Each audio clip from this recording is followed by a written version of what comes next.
அனைவருக்கும் வணக்கம். இந்த பதிவில் என்ன பார்க்க போகிறோம் அப்படின்னா, உங்களுடைய இல்லத்தில் முருகர் இருக்கிறார் அப்படின்னா இந்த ஒரு மனம் உங்கள் வீட்டில் இருக்கும்.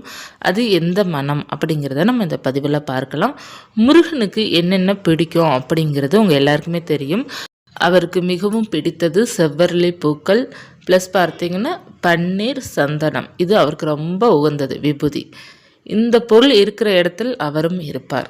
இந்த பொருளை அதில் முக்கியமாக பார்த்தீங்கன்னா உங்கள் இல்லத்தில் சந்தனம் மனம் நல்லா அதிகமாக இருக்கின்றது அப்படின்னாலே முருகனுடைய அருளும் உங்களுக்கு கிடைக்கும். உங்கள் இல்லம் செல்வ செழிப்பாகவும் இருக்கும்.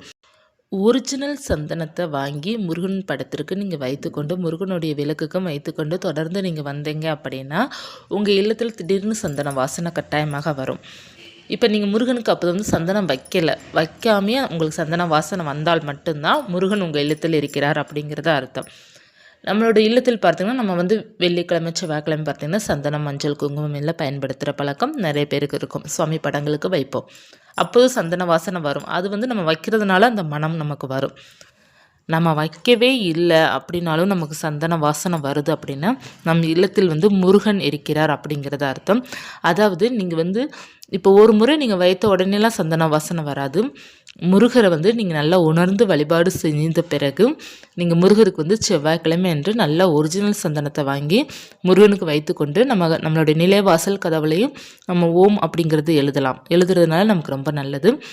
நம்ம தொடர்ந்து முருகனுக்கு சந்தனத்தால் அவருக்கு அபிஷேகம் பண்ணுறவங்க ரொம்ப நல்லது. இப்போ சிலையும் மற்ற வேல் இல்லாதவர்கள் படத்திற்கு மட்டும் சந்தன குங்குமம் வைத்துட்டு வரீங்க அப்படின்னா உங்கள் வீட்டில் திடீர்னு அவருக்குரிய நாள் என்று சந்தன வாசனை வரும். ஒரு அதிகாலை வரும், 4 மணிக்கு மேலே வரும். அந்த நேரத்தில் முருகனுடைய நடமாட்டம் இருக்கும். எப்போது இருக்கும் அப்படின்னா அவருக்குரிய நாள் அன்று மட்டும்தான் இருக்கும். அவருக்குரிய நாள் செவ்வாய்க்கிழமை ப்ளஸ் பார்த்திங்கன்னா சஷ்டி, கிருத்திகை. அதில் பார்த்திங்கன்னா நிறைய பேர் சொல்கிற அனுபவத்தில் நான் சொல்கிறேன் அப்படின்னா சஷ்டி அன்று நிறைய பேர் சொல்லியிருக்கிறது சஷ்டி அன்று முருகன் என்னை உசுப்பி விடுவார், சஷ்டி அன்று எனக்கு ஞாபகப்படுத்தி விடுவார், நான் அந்த நாளை மறந்துட்டா கூட கனவுல எனக்கு காட்சி கொடுப்பார் அப்படிங்கிற மாதிரி நிறைய பேர் அனுபவத்தில் சொன்னதை நான் சொல்கிறேன் சஷ்டி அன்று. அப்படி அது உண்மையும் கூட தான். ஏன்னா நிறைய பேருக்கு சஷ்டி அன்று முருகர் மலை மேலே நிற்கிற மாதிரி, கனவுல வர்ற மாதிரி, இல்லை மயில் வீட்டுக்குள்ளே வர மாதிரி, இந்த மாதிரி கனவு, மயில் சத்தம் கேட்பது போல் இந்த மாதிரிலாம் கனவு வருது அப்படிங்கிறது நிறைய பேர் சொல்லியிருந்தாங்க. நம்ம இந்த அறிகுறிகள் சம்மந்தப்பட்ட பதிவுகள் போடும்போதெல்லாம் பார்த்தீங்கன்னா அந்த பதிவில் நிறைய கமெண்ட் வந்துக்கிட்டே இருக்கும். அதில் நிறைய பாசிட்டிவான கமெண்ட்டாக தான் இருக்கும். உங்களுக்கு அதற்கு மீறி உங்களுக்கு இன்னமும் முருகரை பற்றி தெரிஞ்சுக்கணும் அப்படின்னா இந்த அறிகுறிகள் பதிவில் போயிட்டு நீங்கள் கமெண்ட்டை படிக்கிறீங்க அப்படின்னா எல்லாருமே ஒவ்வொருத்தருடைய அனுபவத்தை ஷேர் பண்ணியிருப்பாங்க. அதில் நிறைய பேர் சொன்னது சஷ்டி என்றது சொல்லியிருந்தாங்க.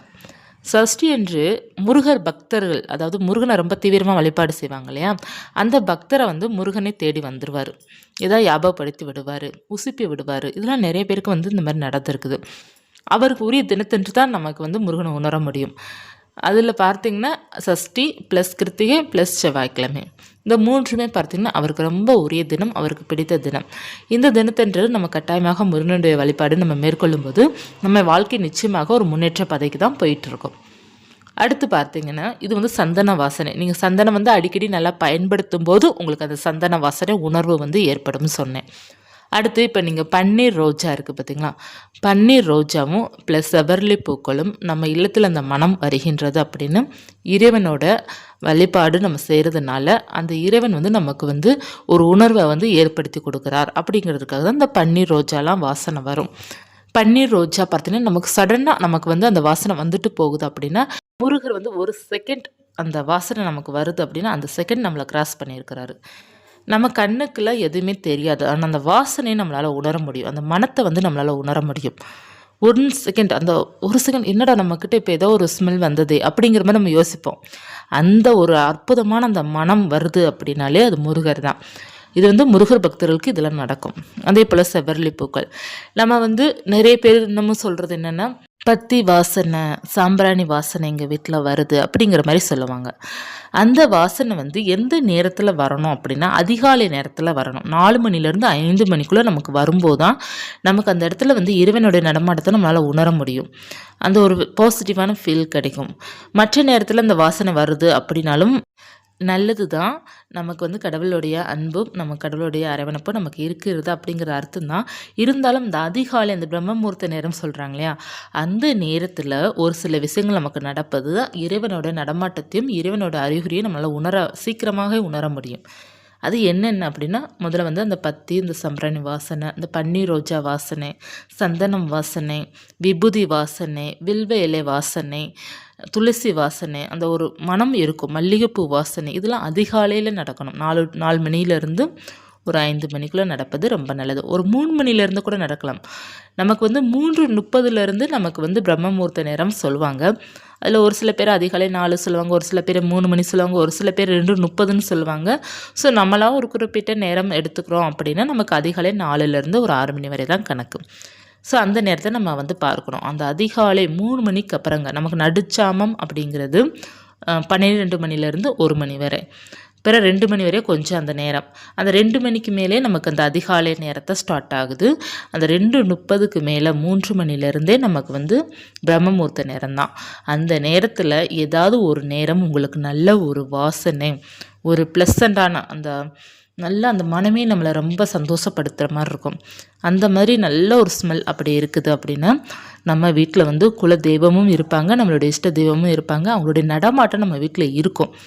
நம்ம கண்ணுக்கு எதுவுமே தெரியாதுங்க. அவங்க ஒரு செகண்ட் நம்மளை கிராஸ் பண்ணுவாங்க.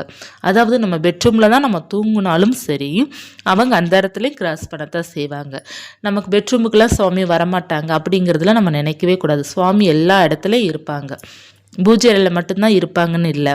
நம்ம பூஜை அறையில் தானே சுவாமியை வைத்து சுவாமி கும்பிட்றோம். அப்படின்னா அவங்க பூஜை அறையில் மட்டும் தான் இருப்பாங்க அப்படிங்கிறதுலாம் இல்லை.